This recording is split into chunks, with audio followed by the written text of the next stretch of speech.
Yung dalawa, si Chavit at si Vice Presidente, tinatanggi ngayon si Ramil Madriaga. Kaso mga bossing, yung ano, yung mga kaibigan natin, loko-loko. Masyadong mga mapagpatol. Sinabi ba nila yon na hindi sila magkakilala? O sige, sinend tuloy sa atin itong mga ito. Pati si Mami Pebbles. Ay, ay, ay!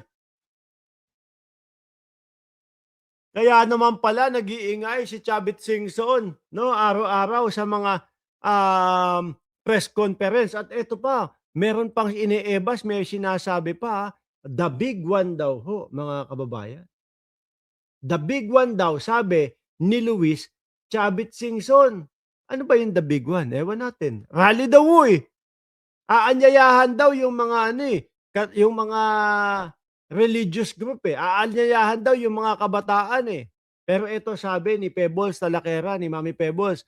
Pebbles Talakera 4NA post, no? Shy Luis Chavit Singson, kumusta ka daw? Sabi ni Caramil Madriaga. Isa sa kinatatakutan mo, di ba? Pangalanan ko na ba yung dumoktor ng titulo ng Metro? Aba, mukhang madaming nalalaman si Mami Pebbles dito kay Chavit Singson Alam niyo ho, nung araw, mga bossing, ang inyong lingkod, napupunta ho ako diyan sa Metro Walk Siguro mga edad mga 20 ako, 19, napupunta ho ako diyan sa Metro Walk at doon nga ho nagsasayaw, no? Ano tawag dito?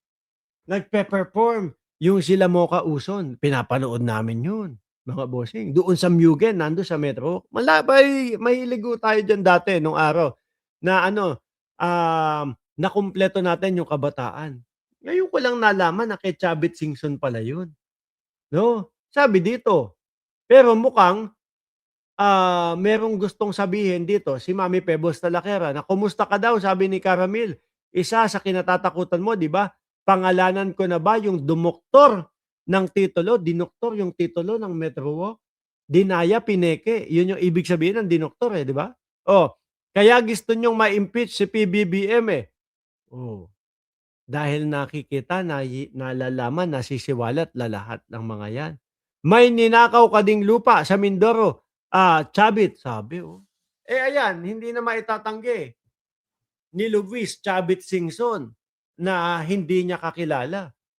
Ito pong si Ramil Madriaga, mga bossing. Ayan kitang-kita dalawang litrato nila, isang litrato nila na magkasama sila. Gano'n din sa ating Vice Presidente, mga kababayan. Sa ating Vice Presidente naman mga bossing, ay naku po, mga boss. Ay nawala, sorry. Ibabalik ko. Sa ating Vice Presidente naman mga kababayan, may mga litrato, ano pa, meron pa sinasabi, Sir Ram o Sir Ramil, Sir Ramil. Ako naniniwala kakilala nila ito, 'no? Kaya lang inilaglag na lang nila at hinayaang makulong dahil, daw sabi di umano, dahil daw kay Roque. Dahil daw kay Roque yung, tinulungan yung mga magsasaka na gustong mabawi yung mga, kanilang lupain doon sa sabi di umano kay Roque. Kaya ang nilaglag eto, mga bossing. At ipapakita ko sa inyo, mga kababayan. Alin?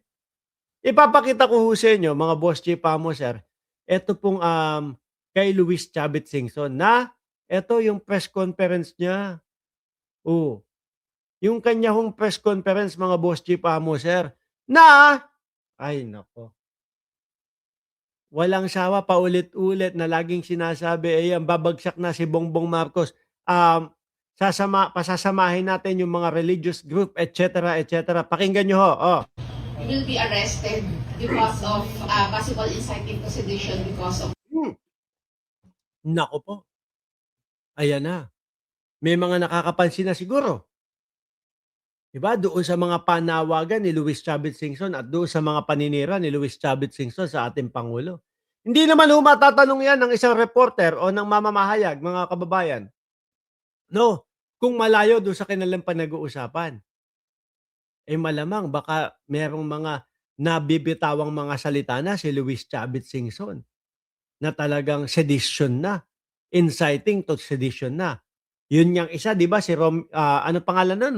Si Pokis, oh, sinasabi niya, "Eh, wala naman akong sinasabing gano'n, hindi ko naman hinihimok yung mga militar na magtanggal ng suporta." May pinakita tayong video nun na mismong sinasabi niya na mag-withdraw ng suporta yung mga militar at meron pa siyang mga ibang hinihimok.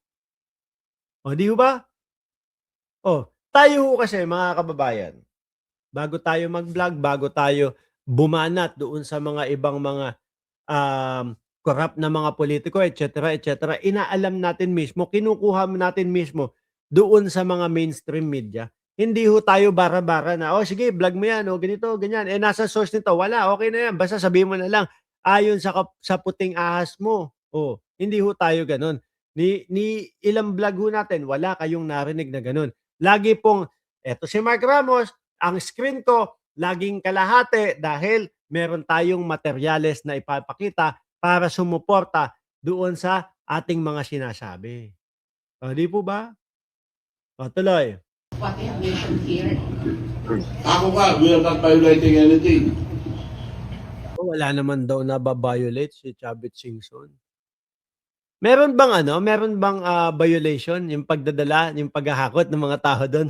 Hindi ko kasi napansin ko, nung si Boss Luis Chavit Singson, eh, nandoon sa EDSA, mga kababayan, aba, lakad siya doon sa EDSA. Habang lumalakad siya, nahagip dalawang napakalalaking mga bus ni Chavit Singson with matching yung kanyang muka. Anong gagawin ng bus dun? Para saan yun? Decolor lang, pampaano lang, kumbaga, pampaganda lang ng lugar, hindi. Ako naniniwala ako pinagsakyan ho ng mga tao yun, mga bossing, 'no?